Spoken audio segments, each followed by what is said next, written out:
Hello everyone, कैसे हैं? उम्मीद है आप सभी अच्छे होंगे। तो मेरा नाम है सागर सोनकर। तो एक बार फिर से स्वागत करता हूं मेरे यूट्यूब चैनल टीचिंग बाय सागर में। तो पिछली क्लास में आप लोगों ने वॉइस को पढ़ा। उम्मीद है आपको वो वीडियो बहुत ही अच्छी लगी होगी। मैंने थंबनेल में लिखा ही था कि एक ही टेबल में अब सारा वॉइस खत्म, यानी कि असर्टिव और इंटरोगेटिव के जितने भी टेंस हैं या सेंटेंस हैं सभी सारे उस एक ही टेबल में खत्म हो जाएंगे। और आज की वीडियो होगी वॉइस की ही, उसी में आगे इंपरेटिव सेंटेंस के बारे में। तो शुरू करते हैं आज की वीडियो को।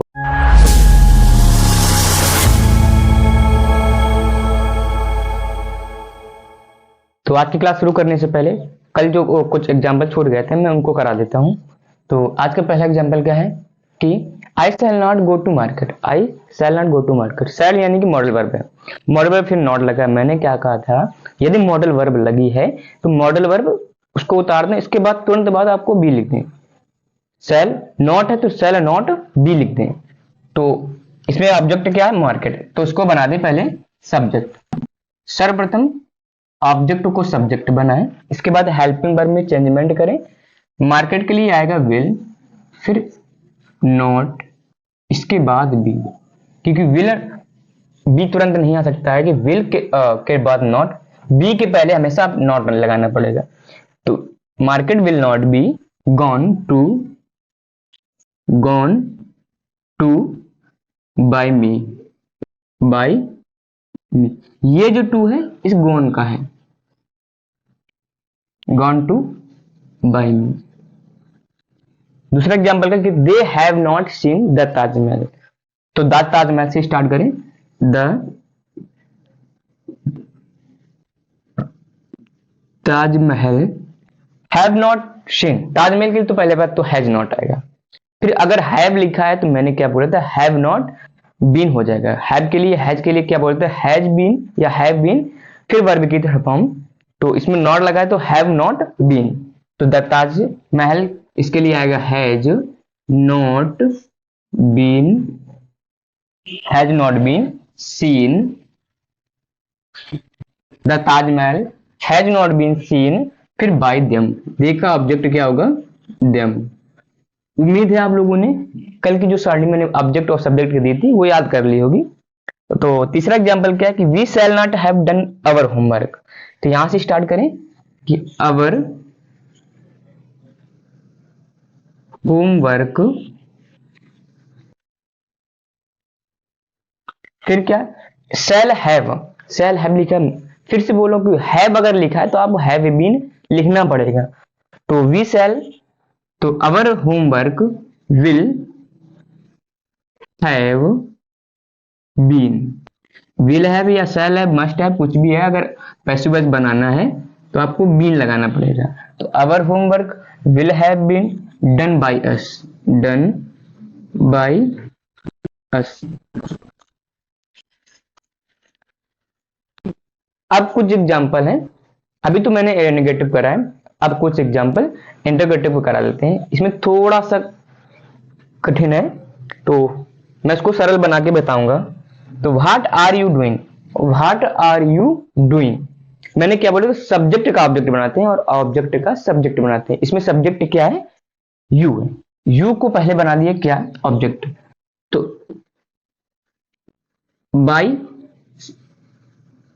सब्जेक्ट लिखा जाता है, इतनी बात समझ में। जो भी सब्जेक्ट था मैंने उसको ऑब्जेक्ट बना दिया। अब व्हाट, यहां पे व्हाट क्या है, प्रश्न सूचक शब्द है, तो इसी को मैं सब्जेक्ट बना देता हूं। तो व्हाट सब्जेक्ट बना दिया, तो क्या बना, व्हाट, फिर आर लगाए, आर, और फिर वर्ब में आईएनजी है। तो मैंने बोला था कि यदि इज एम आर वर्ब में आईएनजी है तो आपको इज एम आर के साथ बीइंग और वर्ब की थर्ड फॉर्म लगानी है। तो व्हाट के लिए क्या आएगा, इज। तो what is being done by you, what is being done by you. सारा कुछ सेट हो गया ना। फिर क्या लिखा कि हु टाट यू इंग्लिश, हु टाट यू इंग्लिश। अब हु का ऑब्जेक्ट क्या होता है, हु का ऑब्जेक्ट होता है हु।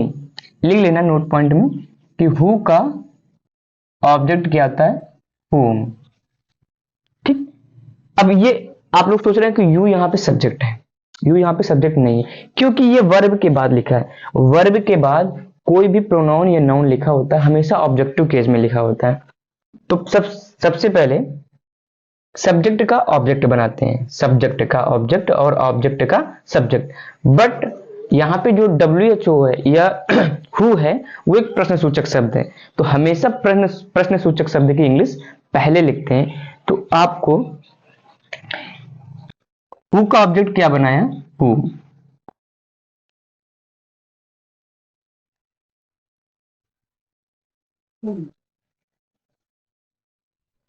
अगर हुम ना लिखना चाहें तो आप क्या करें, यहीं पे बाई लगा के हु कर दें, बाई हुम। ठीक, इसके बाद यू क्या है, ऑब्जेक्ट है, इसको बनाएंगे सब्जेक्ट। वर्ब की टार्ड क्या है, वर्ब की सेकेंड फॉर्म। तो V2 अगर है तो वाज या वर वर्ब की थर्ड फॉर्म पैसिव वॉइस में बनाते हैं। तो बाई हुम हो गया। इसके बाद यू के लिए क्या आएगा, वर आएगा, बाई हुम वर, यू बाई हुम were you taught English, taught English. अगर बाई आप यहां ना लिखना चाहें तो आप इधर लिख सकते हैं। ठीक, तो बाई हुम वर यू टॉट इंग्लिश। ध्यान रखना कि मैंने बोला कि यदि वर्ब के बाद कोई भी नाउन या प्रोनाउन लिखा है वो हमेशा ऑब्जेक्टिव केस में लिखा जाता है। तो मैंने बोला था कि ऑब्जेक्ट का सब्जेक्ट बनाते हैं, तो यू यहाँ पे सब्जेक्ट बनेगा पैसिव वॉइस में। तो उम्मीद है आपको ये एग्जांपल समझ में आ गया। छठा एग्जांपल है, उसमें समझिए, whom did you beat। अब यहाँ पे यू क्या है, बीट के पहले यू लिखा है, तो बीट के पहले यू लिखा तो ये तो सब्जेक्ट हो गया। और हुम क्या बोला था, हुम हमेशा ऑब्जेक्टिव केस होता है, हुम क्या होता है, हु का ऑब्जेक्ट होता है। तो चलो इसको बनाते हैं कैसे, यू को ऑब्जेक्ट बनाना, तो पहले आप लिख दें बाई यू, ये बन गया आपका ऑब्जेक्ट। ठीक, हुम का सब्जेक्ट क्या होता है, हु, हुम का सब्जेक्ट होता है हु। अब हु के लिए अब डिड लिखा है और वर्ब की फर्स्ट फॉर्म है। मैंने बोला था कि अगर डिड आता है तो वाज या वर्ब की थर्ड फॉर्म आती है। तो हु के लिए आएगा was, who was beaten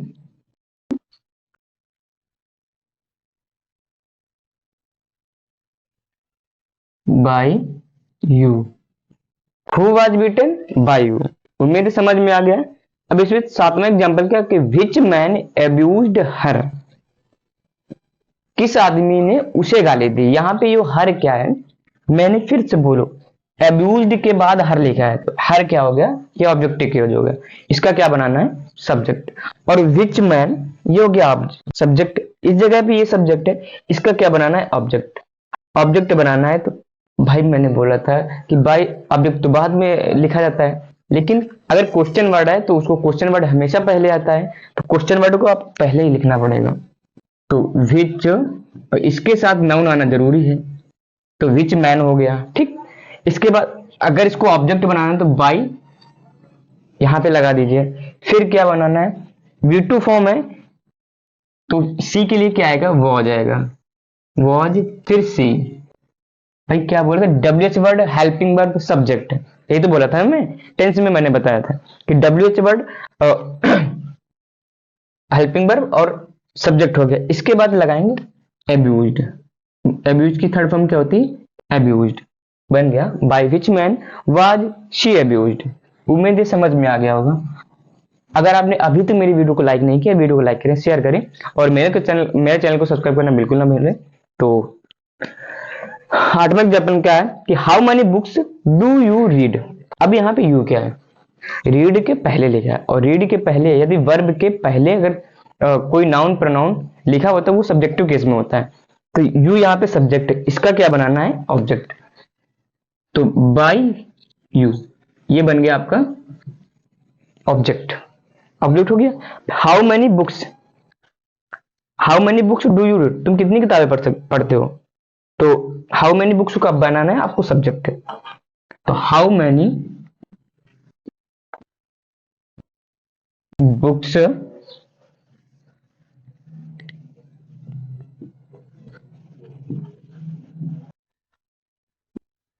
how many books do लिखा है तो मैंने क्या बोला था, अगर डू या डज है, इज एम आर वर्ब की थर्ड फॉर्म लगानी है।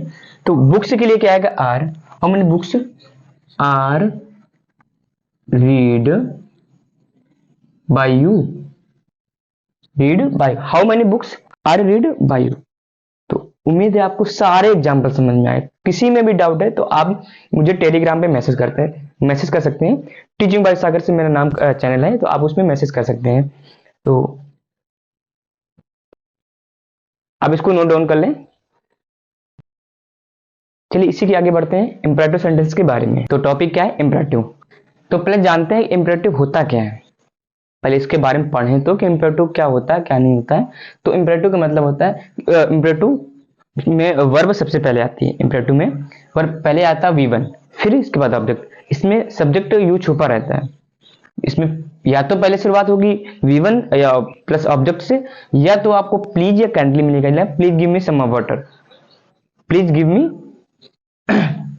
तो प्लीज या काइंडली से स्टार्ट होगा, फिर V1 होगा और ऑब्जेक्ट होगा। पहला था कि या तो पहले आपको V1 मिलेगा और ऑब्जेक्ट मिलेगा, obey your our elders, obey your elders, obey your elders, obey क्या हो गया, V1 हो गया, योर एल्डर्स से क्या हो गया, ऑब्जेक्ट हो गया।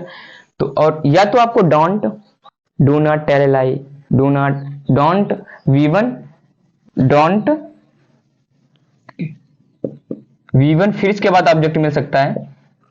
और या तो लेट मी गो, लेट मी गो, या तो लेट ऑब्जेक्ट V1 मिल सकता है, लेट ऑब्जेक्ट V1 मिल सकता है। क्या पॉसिबल होते हैं,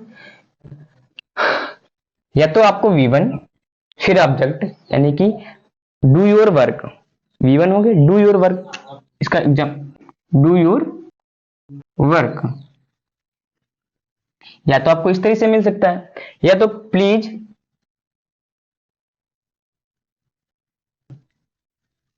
गिव मी योर पेन, या तो आपको इस तरह से मिल सकता है, या डोंट टेल ए लाई, या तो आप इस तरह से मिल सकता है, या लेट मी गो, या तो आपको इस तरह से मिल सकता है। तो यही क्या होता है, इम्परेटिव।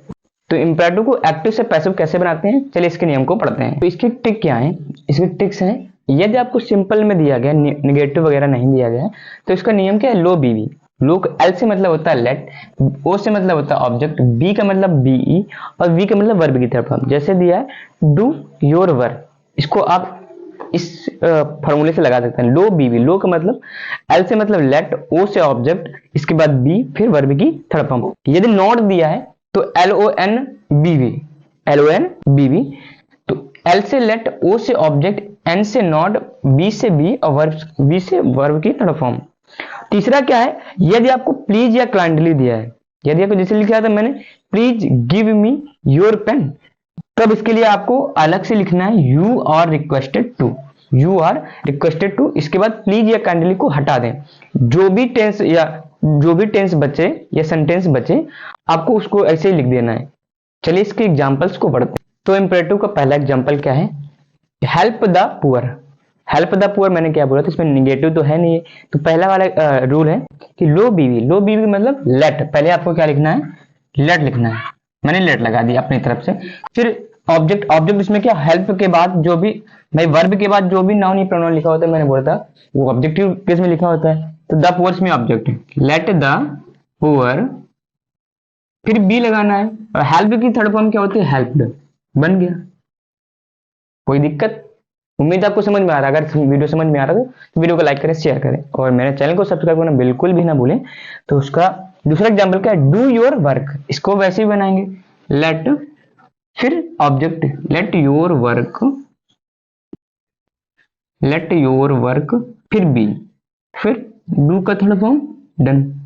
भाई लो, एल ओ बी वी, लो बी वी हो गया। डोंट टेल आई, दूसरा वाला रूल है कि पहले आपको लेट, इसके बाद ए लाई, क्या वर्ब, भाई ये वर्ब है, ये मेन वर्ब है, इसके बाद ए लाई लिखा है वो ऑब्जेक्ट है, let a lie not be, not be, इसके बाद टोल्ड, इसके बाद टोल्ड। भाई डू को हटा, डू से कोई मतलब नहीं है, नॉट से मतलब रखना है आपको।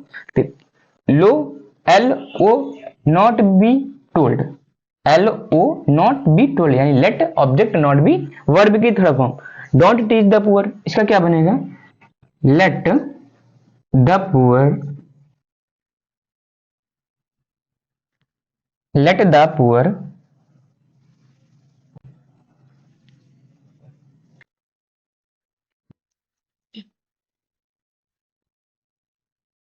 Not be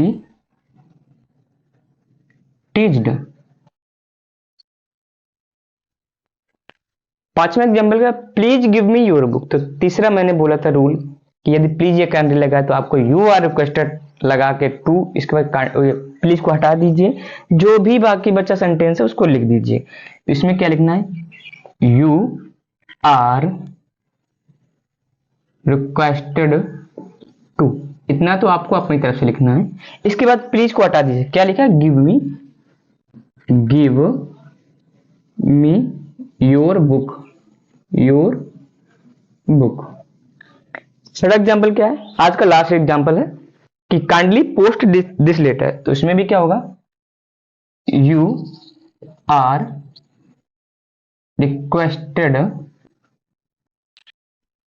to post this letter.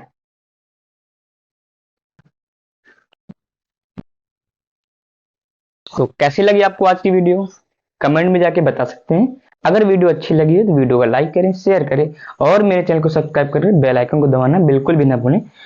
तो कल की क्लास 22 की ही होगी, इसी में नए नए रूल्स जो हैं उसी को मैं बताऊंगा।